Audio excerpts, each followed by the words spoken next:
Torre di San Pancrazio, optional.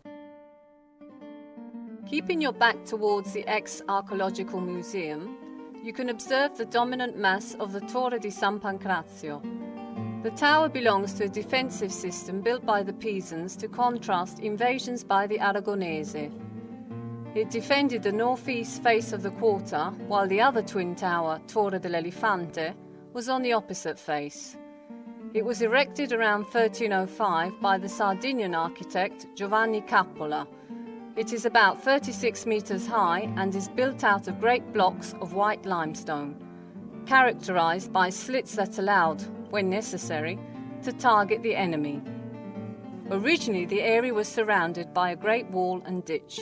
As you can see, the side of the tower facing the quarter was open. Inside, you can observe the wooden galleries connected by staircases that allowed the soldiers ample space to move.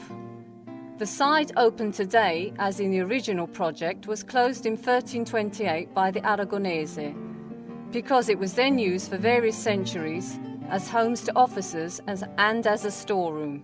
In the 1600s, it was also used as a prison.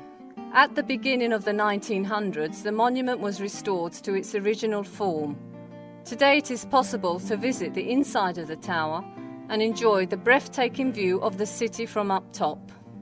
Now go towards Via Martini, the street on the left of the Mason Lodge, keeping your back towards the tower. Piazza Indipendenza.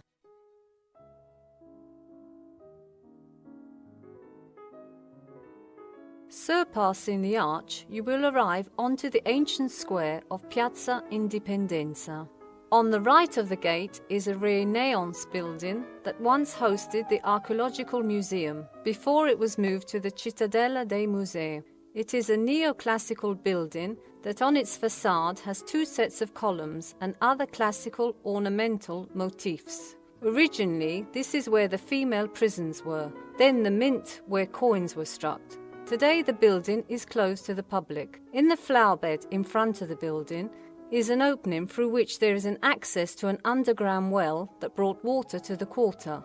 It was essential to have a source of water in case of an attack. The underground opening is large enough to contain horses that triggered the mechanism to supply the water. Turning your back to the flower bed, you can notice in front of you a line of buildings. Some of them were important seats of organizations. Palazzo delle Seziate, that is next to the Torre di San Pancrazio, hosted sessions where the Spanish viceroy listened to the pleas of prisoners sentenced to death and granted a pardon to free prisoners once a year. The Palazzo del Collegio dei Nobili, neighbouring the tower, was built in 1618 upon the Archbishop Francisco d'Esquivel's request to assist noble families that couldn't afford tuition for their children. Another important building is that found in front of the Arco delle Seziate, on the opposite side of the square, on the corner between two narrow streets that go onwards into the quarter. Today it is the seat to Cagliari's Mason Lodge, but it was built in 1626 as a general office.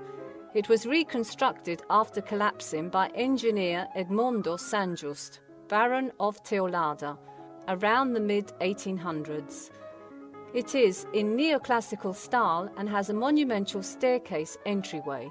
The facade is divided into two levels. On the ground floor, an entrance gate resembling a Roman arch, and the first floor with linear windows and window frames. On the right-hand side of the building is Via La Marmora, and on the left, Via Martini. Their original names were respectively Ruga Mercatorium and Vicus Fabrorum, Merchant Street and Blacksmith Street, that indicated the commercial activities that went on during the Pisan era.